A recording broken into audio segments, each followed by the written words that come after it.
It really is my honor to join all of you today. I want to start by conveying just how grateful I am for the work that all of you do at RWDSU. You are helping grow your membership, of course. You're keeping members informed. You're doing everything possible to elect leaders across this country who are going to put the needs of working people first. That's how we build a great country. The work that you do is and always will be essential. You keep our entire supply chain connected. You do. In warehouses, in food processing plants, in retail stores, and so many other places. You're the reason why families have food on their tables, why they have furniture in their homes, clothes in their closets. Without you, our economy would screech to a halt. And that's why, as governor, I have always made sure that workers have a seat at the table in my administration, and you always will.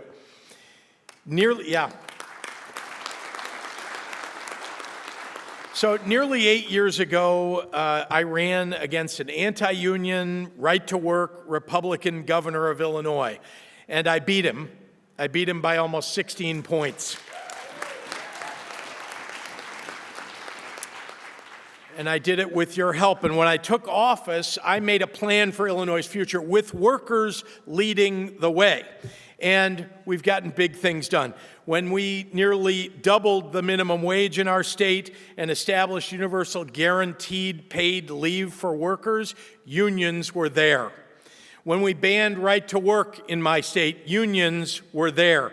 When we required at least 1 day of rest per week and mandatory meal breaks for long shifts, unions were there. When I defended workplace safety standards from corporate greed that has infected the Trump administration, unions were there. Now,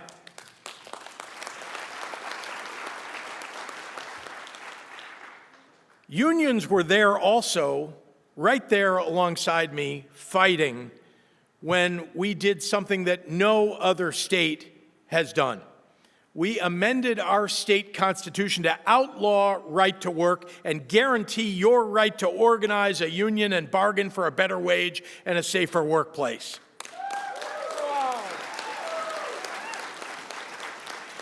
And let me be clear about what I believe. When workers organize and have a seat at the table, all workers benefit, all families benefit, our economy benefits. Over these last 7.5 years I've been in office, that's been the story of Illinois. And working together, we're going to make sure that that's America's story. But here we are in 2026 with a federal government allowing corporate greed to reign supreme, with corruption in Washington running rampant, and at a time of massive technological change and uncertainty for our workers. It's on all of us together to stand up and fight back. And that's why I'm working alongside union leaders and union members in Illinois to make sure that Jeff Bezos and Elon Musk don't get to single-handedly design our economic future.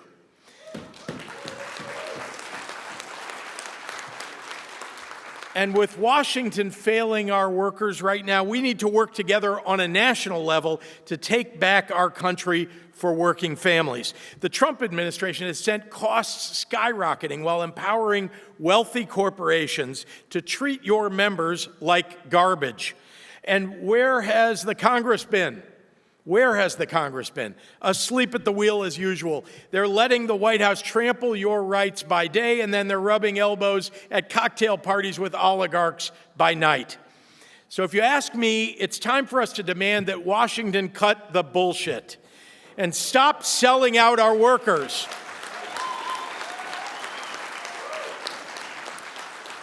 It's time for them to start standing up for workers' rights. We should demand that they pass a workers' rights amendment to the U.S. Constitution.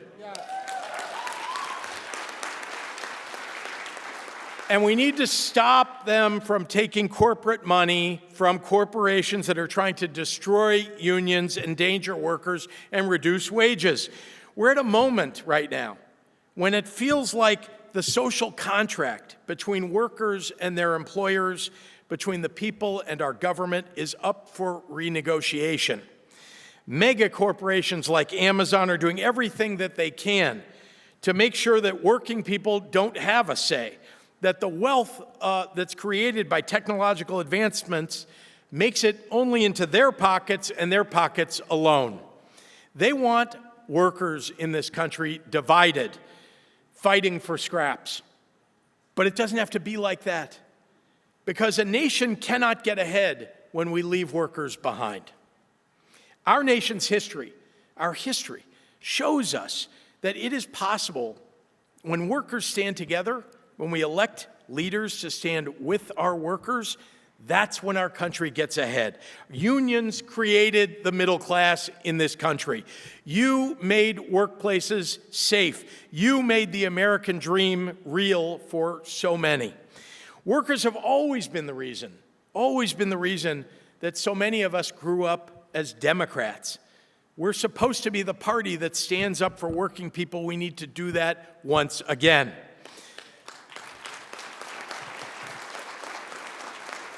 You are our conscience. You are our direction. You are our reason for being. We can restore the American dream. We really can when we elect a new Congress full of pro-labor Democrats this fall. But folks, it's going to be a real battle. They're not going to hand it over to us. We've got to win it ourselves. So I got to ask you, are you ready for the fight? Yes. Are you ready for the fight? Yes. Let's go get them, RWDSU. Thank you all very much.